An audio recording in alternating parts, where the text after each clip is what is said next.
Actually booked a very weird role recently. On Netflix, there's a show called Indian Matchmaking. Some of you will know this show, and not only the brown people, a lot of people know this show, they're watching it. They now have Jewish matchmaking, they're expanding it into a franchise. It's about Indian matchmaking. I turned 30, and I flipped out. I realized I had spent my entire life in Ohio. I took it really, really hard, and the people said to me then, and they still say to me now, age is just a number. All right, fine, then your weight is just a number. Your height is just a number. Your credit score is just a number. Your cholesterol is a number. Your blood pressure, those are just numbers, right? But numbers have value, which implies they have meaning. They mean something. Like, doesn't it already feel like this year has moved so fast? It's shorter than any year so far, right? Well, there's some math to that. I'm gonna break it down, all right? My son, I have a son, by the way.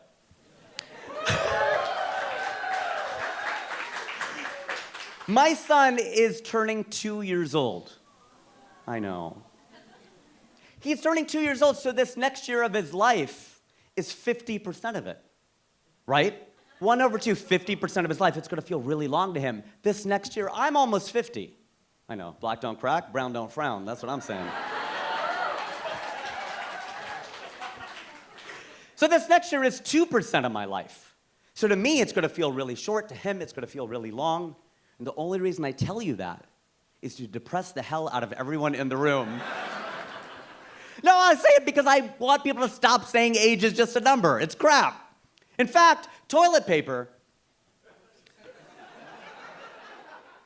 is a very good analogy, in fact, because when you sit down and check to see how much toilet paper is left, hopefully in the reverse order, you check, and then you sit down. When you think half of the roll is left, there's actually less than half left because of the way that circumference works. Think about it, right? There's more on the outside than there is on the inside, like people in LA.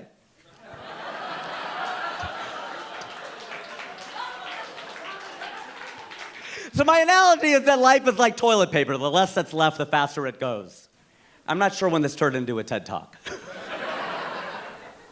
But that's okay. I turned 30, I flipped out, and I moved to California, moved to Los Angeles, specifically to be a full-time comedian and an actor. I am an actor. Although you haven't, yeah, sure, no, thank you. You haven't seen me in anything, so I'm like an auditioner. Actually booked a very weird role recently. On Netflix, there's a show called Indian Matchmaking. Some of you will know this show, and not only the brown people, a lot of people know this show, they're watching it. They now have Jewish matchmaking, they're expanding it into a franchise. And if you don't know the show, or even if you do, it's about Indian matchmaking. It's a very coy title. So I actually do the audio description for the show. Some of you will not know what that is. I will explain. If you go in Netflix into settings and turn on audio description. I know it's hard to say, Mom, I made it, when you have to tell them to go into the settings. But it's for the seeing impaired. It helps them hear what's going on. You narrate the show. It's really kind of a crazy thing. It's kind of cool to be able to do this. I don't know. It's the role that I was able to book. But that show cracks me up. Indian matchmaking cracks me up. If you've seen it, or even if you haven't, the star of the show is someone named Seema Auntie. And what her job is to connect South Asians together romantically, and she is right about 0% of the time. That's a strange premise for a show. It'd be like turning on SportsCenter. Here's all the shots Steph Curry missed last night. I don't want to see that. I want to see my boy traded from 10 feet behind the three-point line. It's crazy. But she'll say that stuff. She'll criticize, especially the women. She's a little sexist. Seema Auntie. She will say to the women, "Mia beti, you have too many criterias." She takes this word criteria and she makes it even more plural.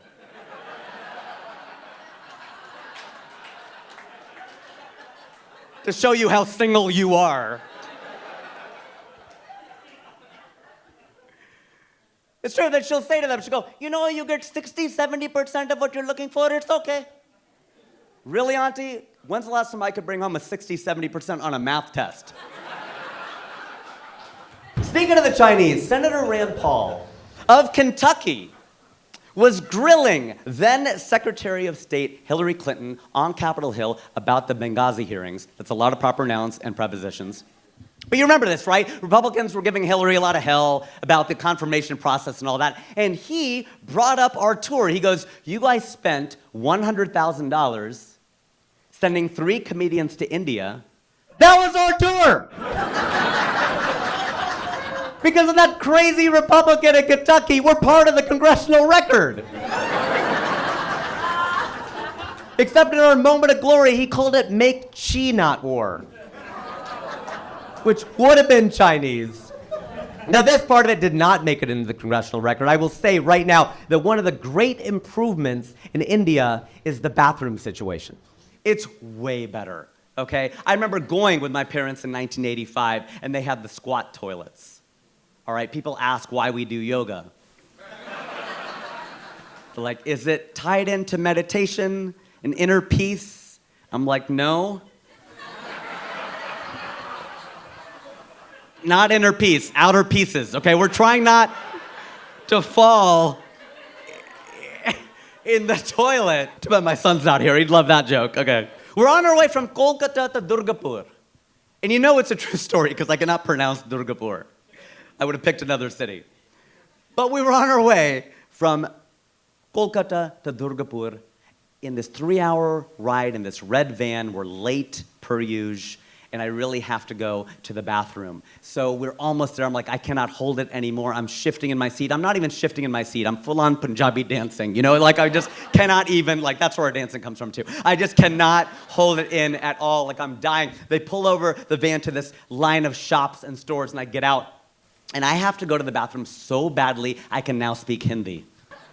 Because I don't speak Hindi. And I was always ashamed of the fact that I don't speak Hindi, but it's because I was born in this country before 1984.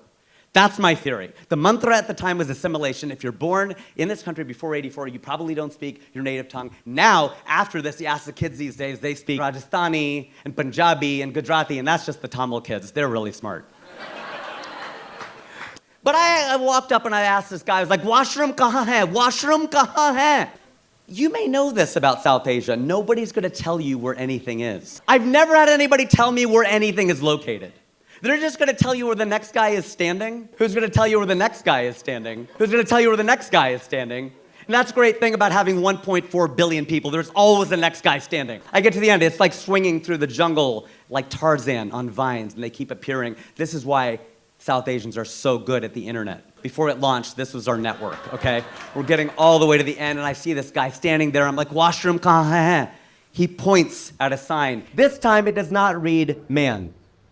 It does not read men. It reads gents. Gents. Gents. For gentlemen. I think this is gonna be a nice bathroom. I open up the door and it takes me right back outside again.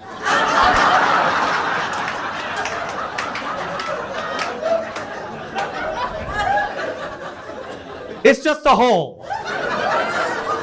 It's literally the whole bathroom. It is a hole in the ground. Never in my life have I felt more like a gentleman, by the way. Cars are whizzing by, I'm whizzing into a hole. At least they could give me a top hat and a cane, I could feel like a gentleman. I go in to complain, I'm like, there's a hole in the toilet. He goes, that is the toilet.